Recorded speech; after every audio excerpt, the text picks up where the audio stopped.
Hello, this is Sid and Millie Chats. I'm Sid, I'm Millie. and we invite you to be a fly on our wall.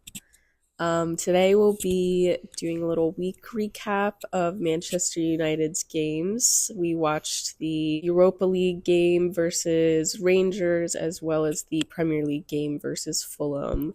So Millie, I'm gonna pass it over to you. Yeah. Why don't you give us a little overview, little recap of your thoughts on the games? Yeah, so I guess this week for Manchester United, I guess let's look at the positives. We can first be really excited that Manchester United picked up 3 points in two separate Mm. competitions. Mhm. So we got the win midweek against Rangers and got the win on Sunday against Fulham. So both of those results, at the very least, getting 3 points is helpful for Yeah. what the team is trying to do. So the 3 points, if nothing else, were something to celebrate for the team in both of those games.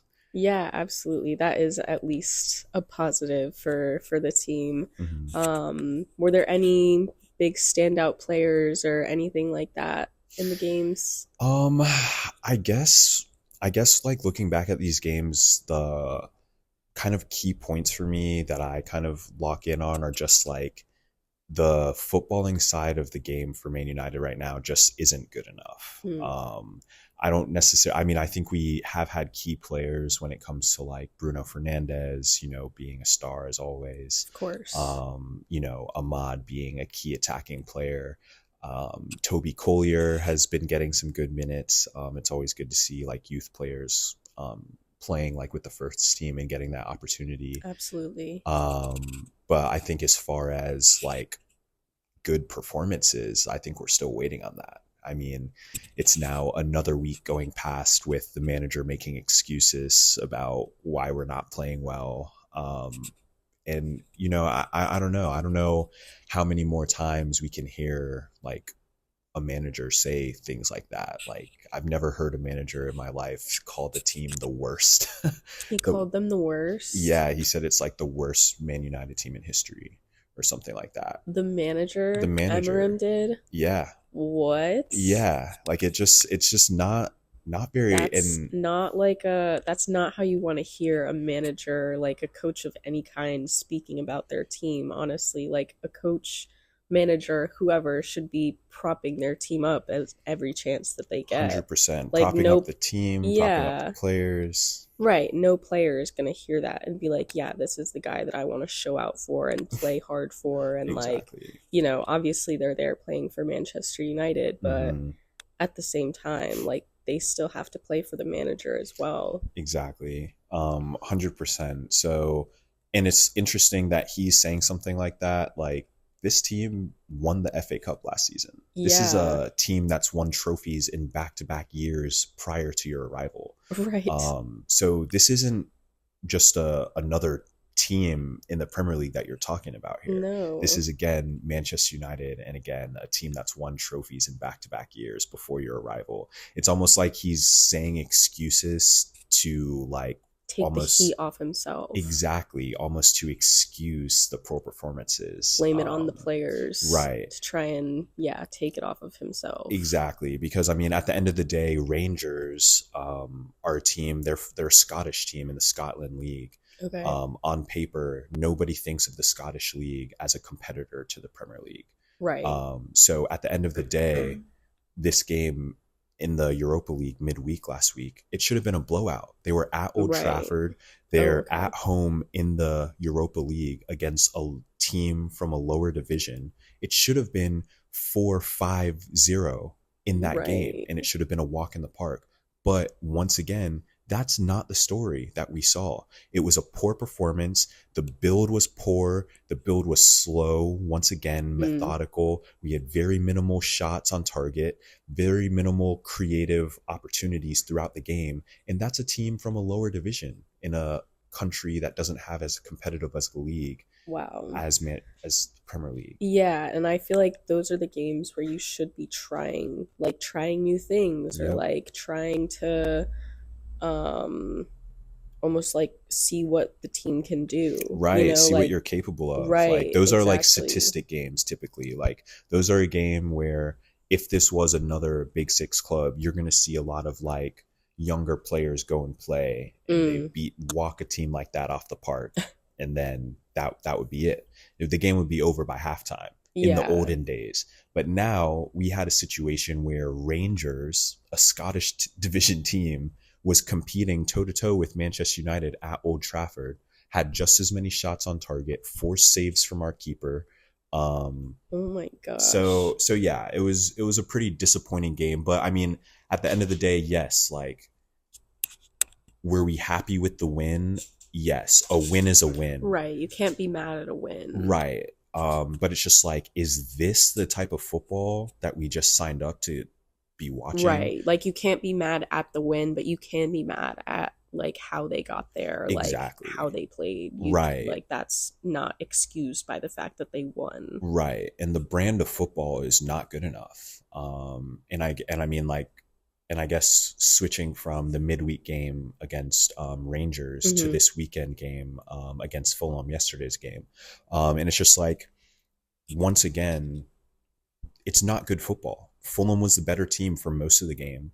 United had 1 shot on target, and it was the goal that we scored. Oh my gosh. A deflected shot was our only shot on target for 90 minutes. It's like, after the game, people are, the Man United admin page, they're posting pictures of Toby Collier's clear off the line, which was an important thing. It ended up saving a point from the game. Okay. But does that not speak to how far we've fallen as a football club, that we're celebrating defensive actions because we had so little to do anywhere else on the field? Yeah. There were no shots, no creativity, no players dribbling. Sift through the game to see what they could post as a positive action. Exactly. So it's like, okay, yes, it was a key moment. Yes, that's a young player, Toby Collier. He was in the right place at the right time, read the game well, and made a brilliant clearance. But what does that say about Man United, that those are the moments in games that we're celebrating as like a big victory? Like, no, we're playing against Fulham Football Club, and we're below them in the Premier League table right now. The game we should be dominating these types of teams. We should be beating them. Yeah. It's actually very sad that we're going up against teams like this, Fulham, and we're concerned about if we can even beat a team in 10th place. Like, it just seems like we're just struggling across the line time and time again. There was no brand of football. There's no style of play. It was methodical. It was slow in the build-up. There's no incisiveness at all. So again, we want to reflect on what the team is missing. It's very clear what the team is missing. But again, you've got a manager now who is defending what we're seeing. And quite frankly, it's not good enough. Yeah. Like, yes, we got 3 points. We moved up from 12th place to 12th place. Like, it isn't a huge win. No. Beating 10th place team isn't a big win. It's not. Is definitely not a reason to be trying to bring Rashford's name back into the airwaves. At the end of the day, all of the attackers on the team underperformed in the game. Okay. It's just a fact. Yeah. We didn't have any positive attacking actions, and that is shown when your 1 shot on target is taken by a center back who scored the goal. Right. So what does that say about all of our attacking players? And now you're telling me, with our lack of attack, our lack of incisiveness, our lack of goal scoring, we still have Rashford at home on the bench? I know. And then you've got Ruben trying to be a smart ASS about the whole situation, saying, I'll put in my 63-year-old goalkeeper coach before I put in a player that I don't back. What? That's what the manager is saying. About Rashford? Yes. What? Can you believe that? Rashford still has he has still scored some of the most goals under Ruben out of anybody on the team. And he hasn't played in 5 weeks. Wow. Think and he about scored that. The most goals. He still is up there with the top players, like goal action since Ruben took over. Wow. That, like, Ruben needs to pick his battles right now. He needs to stop mentioning Rashford's name. It's actually crazy he even has the confidence to mention Rashford's name whilst he's the not team even is on the playing team. terrible. He's not on the team realistically right now. Right. He's You you're said he mentioning, was back in training, but yeah, back in training, but still has not been rostered for a match. So at the end of the day, the team is playing terrible, Ruben. The team is not creating any attacking shots. They're not any creative actions, nothing. We're getting saved by pure moments of brilliance by Bruno and Ahmad. That's it. mm-hmm. That's the only thing saving Man United right now. And people are all, backing what we're seeing, but what's the difference? I mean, Right. with Eric Ten Hag, we were complaining, oh, there's no style of football. Oh, the team looks bad every week. Oh, we're barely beating teams we should beat. But we were at least beating teams. And here we are in the same situation, exact But same we're, situation. yeah. No style of football, playing poorly against teams we should be beating, struggling in the Premier League, Mm-hmm. barely getting through in the Europa League. And we're still talking about a player who hasn't been rostered for a game in 7 weeks. Right. It just, like, it doesn't make doesn't sense. make sense. Ruben, please work on our set pieces. Ruben, let's work on our passing in the final third. Amorim, let's work on our passing in the midfield. Ruben, let's make sure we can track players' runs from the midfield into our defensive line. Let's make sure once they break our first line of pressure, we've got another block of pressure prepared so we don't have to sit back inside of our 18. Ruben, let's make sure the team can defend some set pieces before we're talking about a player who hasn't been rostered in weeks, brother. Let's focus on where the team is going wrong right now. Mm-hmm. He's lost the plot a little bit. Yeah. Because, buddy, you're punching TVs, you're screaming at people, you're saying we're the worst team. I'll tell you what, none of those things were happening before you arrived at the club. Right. We didn't have a manager saying that we were the worst team in history. We weren't breaking unnecessary stuff in the locker room. I know, because, like, at least with Eric Ten Hag, he was just, we need time. We just need time. Calm. That's he composure. Trusted and believed in the team still because he knows that it's not going to be like a quick, easy fix, and then we have this new manager coming in, been here for a month, basically. I don't know how long it's been. Yeah, it's been a while now. He's got over 10 games under his belt. Yeah, and is like now. Already giving up basically on the team. Like, what did you come here for? Yeah, well, wow. Yeah, literally, what did you come here for? Because, you look at Van Nistelrooy and his move, because Van Nistelrooy was obviously our interim manager for a little bit. You look at his move to Leicester City. He's earned more points as the Leicester City manager than Ruben Amorim has earned for Manchester United since Van Nistelrooy left Manchester United. Wow. So Van Nistelrooy took the same group of players that Eric Ten Hag had and made them better and won 4 games immediately. Yeah. Without crying about a transfer market, without crying about players not fitting the system, without crying about anything. Ruud van Nistelrooy, a manager with less experience, came into the Man United locker room and had them winning games and had them playing a recognizable brand of football. So now how is it that Mr. Ruben Amorim, the new messiah of football, the new curator of the savior of the game, as I guess he must be, the be all and end all of football, who's come from a Portuguese league and not won a major trophy yet in the Premier League or any of the major top 5 leagues. So he has a system that he's unwilling to waver from and is unwilling to work with the group of players he has around him. Does that make any sense? No. It doesn't make sense. Doesn't make if sense. Other managers are able to come in and make a difference off day bat, he should be able to do the same thing. I'm so tired of hearing, oh, we need transfer windows. He needs time. He needs transfer window. No, he doesn't. We've got good enough players at the team. Yeah, like, let's also talk about the fact that all of these players have been playing in the Premier League for years. Facts. Like, they have been there. Facts. And, like, there's a reason for that. Facts. Because they're amazing players. And it's like, I mean, everybody has bad games and, like, ruts or whatever. For but sure. Like, for a manager who's never been part or like in the Premier League ever to be talking about unproven, untested, unproven, like, to be talking about the players as if they're the problem. Yeah, it's just I don't know. It's just it's weird. And then you look at the situation where it's like you've got Garnacho potentially looking for a move away. You've got obviously this whole disgusting saga against Rashford that's Mm-hmm. occurring as well.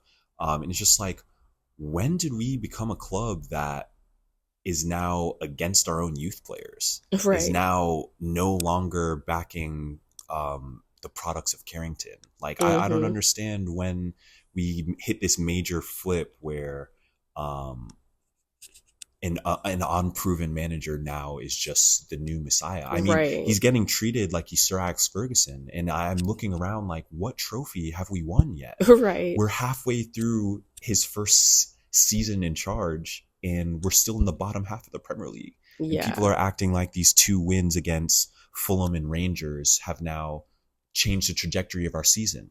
Guys, the football was terrible. They were still playing the same It was style of hard. football. It was hard to watch. Yeah. The setup doesn't look good. The three in the back, it's not working at its current capacity. We had nothing going forward, very little in the attack. Yeah. We've got issues, Ruben.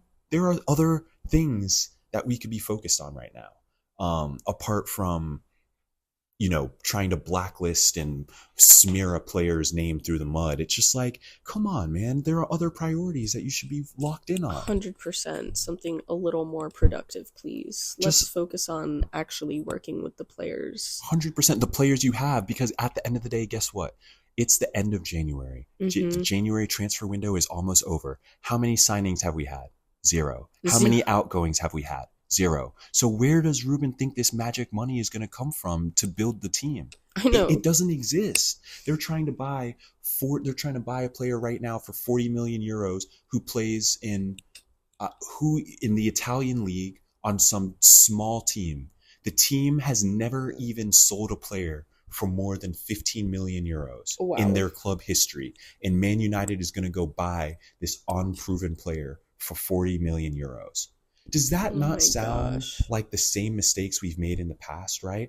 You've got people complaining about, Hoyland not looking ready, and complaining about Xerxes, and complaining about the lack of goals. Well, okay, here we go again, about to go and buy another unproven, on Premier League tested player from another Right. league and expect that they're going to come into the Premier League and just be a superstar. It's Right. unrealistic. We've already seen it not work with some of our players so far who need Mm-hmm. more time to develop and get used to the league. So why do we think bringing in another foreign investment is going to be our savior? And that's one player.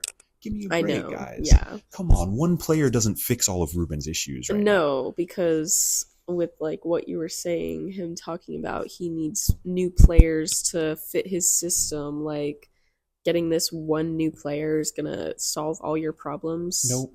I Like, promise you it won't. come I on. promise you it won't. And if you're watching the matches, you know that it's deeper than that. Yeah. And if you watched Man United play Rangers, or if you watch them play against Fulham, you don't feel good about those wins. Like, yes, they are wins. Like, there is an intrinsic happiness that comes with watching your Well, of team win. course. Like, yes, you smile, you celebrate. We know that we're up 3 points. But then I think like the rhetoric that comes after the game, where it's, Rashford's brought up, and then Amorim makes that comment about putting in a 63-year-old coach instead of one of our all-time top goal scorers in club history.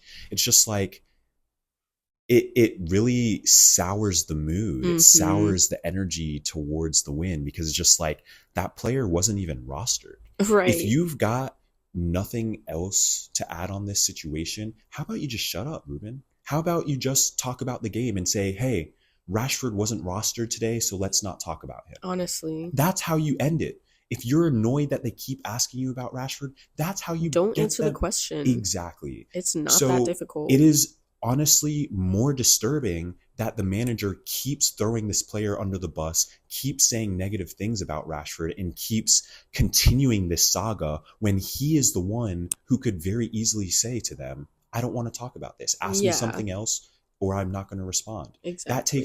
That's 2 seconds of a maturity for Ruben to Right. just dead this whole situation. But he is also letting his Feeding it. ego, Hmm. letting his own pride come into the situation. And at the end of the day, They always say it. No player is bigger than the club. I can agree with that. Rashford is not bigger than the club, but that can also be said about Ruben Amorim. No manager is above the club. Facts. And Ruben Amorim is also not bigger than Manchester United. So you can keep your ideas and your stubbornness to not change and stick with your ideas. But at the end of the day, if you don't get United into the top half of the table, if you don't win a trophy, if you don't make changes, you will also be the next manager Be out the gone. door like the 6 that have gone before you. Christ. So let's not pretend like you've been given the Sir Alex Ferguson tenure at the club. No. That's not the case. You've got a 2-year contract. Let's see how it goes. I know, yeah. Maybe and don't burn any bridges yet. Right. Right. Yeah, we saw how Eric Ten Hag's 2-year extension Exactly. went, so Still on the payroll. Still yeah. getting paid. So Because they couldn't afford to pay him off the 14 million, so they still got to be God. paying him monthly. So yeah, that goes to show that it don't matter how long of a contract they give you, buddy. As soon as you hit that threshold of losing, you are out You're the door. gone. And as soon as you hit that threshold of this football is terrible to watch, you'll be out the door. Yeah. We saw the same thing with Ten Hag. The guy had just won trophies in back-to-back seasons and got Mhm. fired because the style of football wasn't good enough. Think about that. And now we're in a situation where the style of football also isn't good enough, and the trophy thing is just up in the air. So Yeah. let's just wait and see, because I guarantee you, if this season continues at this trajectory, we'll be grasping on celebrating those trophies just like we were under Eric Ten Hag. Right. Because at the end of the Taking day, any win we can get. bingo, any win you can get. And that's really what it feels like. Mhm. After watching both of these games, Rangers and Fulham, United felt lucky to get those wins. Yeah. It felt like, thank God, it was a breath of fresh air when the Just games to have ended. a win. Yeah, Yeah. because they weren't dominant performances, they weren't good games, and there are a lot of things to fix. Thank God we have Bruno Fernandes. Yeah. Thank God we have Ahmad, because without those two guys and their moments of brilliance, and without the save off the line, yeah, we don't win those games. so that is the same thing that was happening under Ten Hag and managers before him. Moments of individual brilliance saving the team from inevitable losses and ties. Yeah. So things need to get better. Things need to change. And my advice to Ruben Amorim would be, stop mentioning a player that isn't even rostered and Yeah. focus on fixing the very glaring issues that the fans are seeing week in and week out. They can chant your name at the stadium all they want to because they're excited that they're at the stadium, but the rest of us can see it from the bird's eye view. We see the holes in the midfield. We see the breakdown in defense. We see the lack of attacking prowess. We see the lack of shots on target, and we want to see our club playing attacking football. Mhm. That's what it inevitably needs to change. We need to see more than one shot on target in 90 minutes, Ruben. Honestly. We demand that as fans. I would have not to. have to. Yeah, how are we going to win games with one shot on target? Please tell me. We barely did it this weekend. Right. It's not going to be consistent.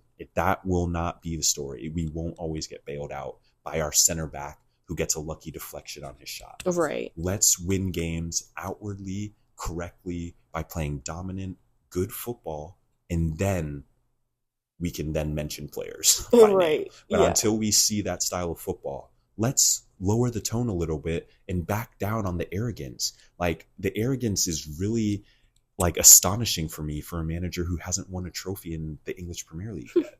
Like, I just don't know where it comes from. Right. Like, how are you talking so loud with Right. such little, like, And little is it- result? And it's so funny how the difference in the media treatment, because, you know, when Eric won that second trophy, that's what he kept saying, right? Oh, well, I won my 2 trophies. Like, I know I've proven that I can be successful. And people were like, oh, how many more times is he going to say that? Oh, we get it. You won the 2 trophies. Well, okay. Now everybody is backing a manager who's got nothing to back to Mhm. stand on, no resume in the Premier League to stand on. And we're in the bottom half of the table. So what's going on? It won't last. It It didn't. won't last. It started like that under Ten Hag as well. Yes. Preach. But Preach, that preach. also did not last. It did not last. The fans were obsessed with Ten Hag after the first season. Yep. Obsessed with Ten Hag. going into the defending second year. him Yeah. for everything they had. Yeah. Oh, Ten Hag coached a win. Okay. Yeah. All right. But they lost.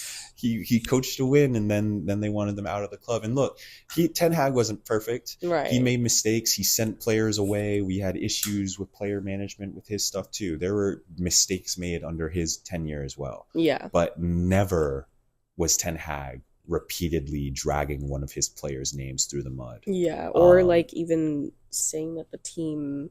Yeah, he never said it was the worst team in history Yeah. or anything like that. So at least back then there was a little bit more composure coming from the managerial position, because I think that really is more of a reminiscent of Sir Alex Ferguson's reign in charge than having a manager that's just like off the rails. But I mean, Bruno had an interview afterwards in which he was kind of defending Ruben, saying like, oh, you know, we're Portuguese, we get hot, and, you know, you might say some things, but, you know, at the end of the day, like, when you've got young players in the team, you've got youth players, you've got, you know, people in their early 20s, they don't need to be hearing from their manager, from their coach, that they're in the worst team in history. Yeah, and I get for sure there's cultural differences.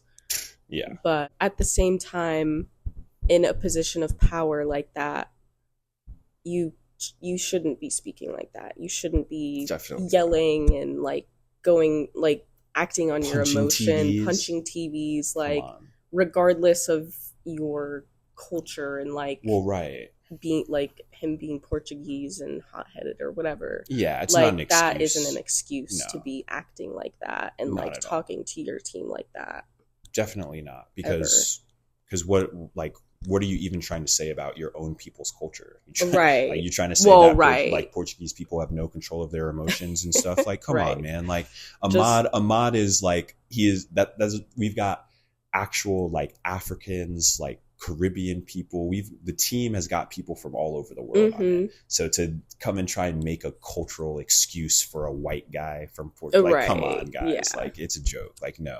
Like, I understand passion and stuff, but there's a difference between passion and talking crap about your own team. Facts. We've seen Bruno Fernandes literally in tears on the field. I don't think he came off the field and talked crap about his own teammates. Right. Yeah. I mean, there's a difference between caring and like saying, and like we say, like, even if you're joking or you say something out of emotion, there's truth in all of that. Yeah. Like, you're not just saying something that you just made up and you don't mean it. Like, no, you thought about that and it came out exactly as you meant it in that moment. And if you want to argue that he didn't mean it, well, okay, your subconscious meant it then. Right. Like, there is nothing that is said that isn't said with meaning or intention. 100%. So yeah, come up with all the excuses in the book, but we just want to see better football. We want to enjoy watching this team play.